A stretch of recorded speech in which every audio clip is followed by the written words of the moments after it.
Chapter 21, and I just want to read a little bit. A few months ago, I was sitting with friends in a hotel restaurant when this book project came up. At this time in the process, I was exploring words that God would never say, and I was asked to give an example. The one I choose in the moment, though provocative, was one that I had spent a great deal of time thinking about and working on, which is probably why it pops so readily to mind. God would never say, "I'm sorry you died. There is nothing I can do for you now. Death wins." And the name of the chapter, Death is More Powerful Than Life. So I just want to spend this time because I think that we as humans, we take on the job of God. And if I can just go and get to that person before they pass away, to lead them through a scripture and words, syllables, which I got to have them say. I've got to introduce them to Jesus. I've got to say this because the responsibility is on me. The responsibility is on me to introduce them because no one else can do it. And heaven forbid there's a backup in traffic that I don't get there on time, then it's my fault. Yeah, their blood will be on my hands. Blood will be on my hands. So yeah. Let's talk about that. Yes, and it's important. Yeah, I think it's huge. So I think that people do have a greater sense of relationship to death, and also for many of us to hell than we do to Jesus. And so to restate it, it's like, I'm sorry you died. Death wins because there's nothing I can do for you since you died. And they'll quote the verse, "There's appointed for a time a person to die, and after that the judgment." And which is the word in the Greek there is krisis, a crisis. You're going to enter a crisis, which is a process word, not an event word. We go back to our judicial thing, right? Now this ties all the way back to the first part of our conversation today, and that is God so protects your ability to say no and therefore to say yes, that do you think that the power of death in opposition to God, who is life, has the power to take away your ability to say yes to God?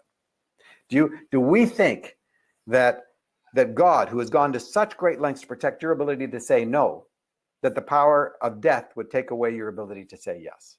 Yeah. I know. And it's like, well, I mean, that conversation I had in that restaurant, my very good friend who loves me and everything that I wrote about ends up in tears streaming down her face saying, "I'm afraid for your salvation over this thing," right? Yeah. Over this. Yeah.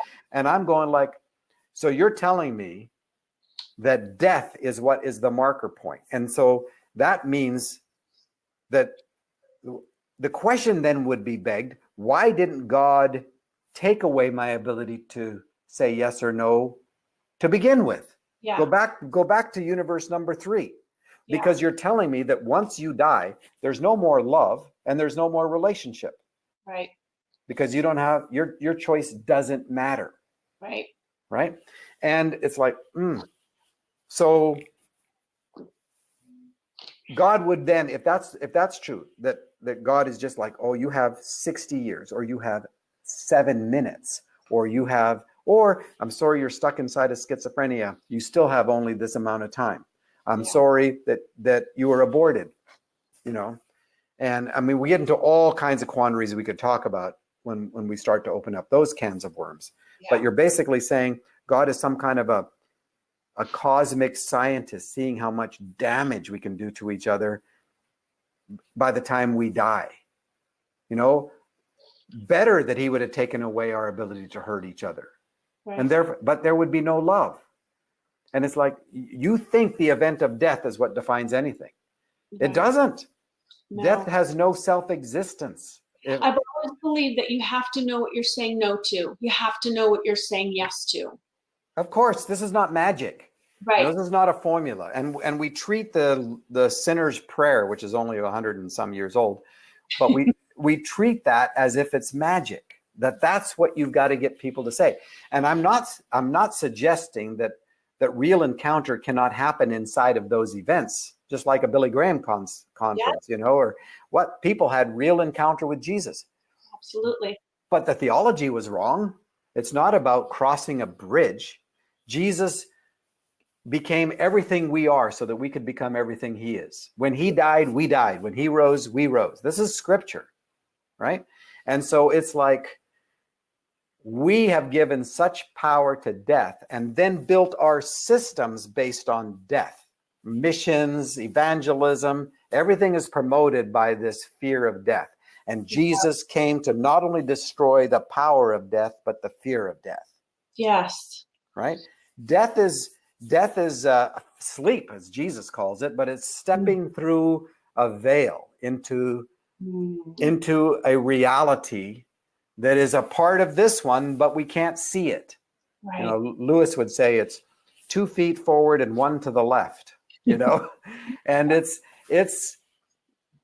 and judgment is the burning away in the love of God of everything that keeps us from being fully human and fully alive. And that's why the New Testament uses plurality in terms of the ages of judgment. Who knows what that means? And Lewis himself said, as soon as you start making up stuff about what that means and looks like, you're involved in fiction. And it's true. It's just like, but it says it.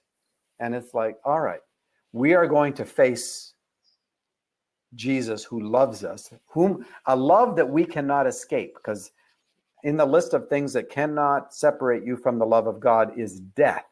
Right. Life, anything in life and anything in death cannot separate you. Anything present or anything future cannot. Any created thing cannot separate you from the love of God. There is no separation. But now it's going to be like death is not a cleansing agent, right? When you walk through that veil, you're going to still hold on to all the stuff because everybody gets salted with fire. But it is not a fire that is opposed to you. It's opposed to everything that keeps you from being fully human and fully alive. Oh, that's so good. Yeah.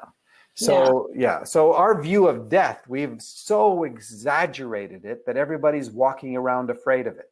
Yeah. And it's like, no, it's a great thing to go through that veil. But I like being here too.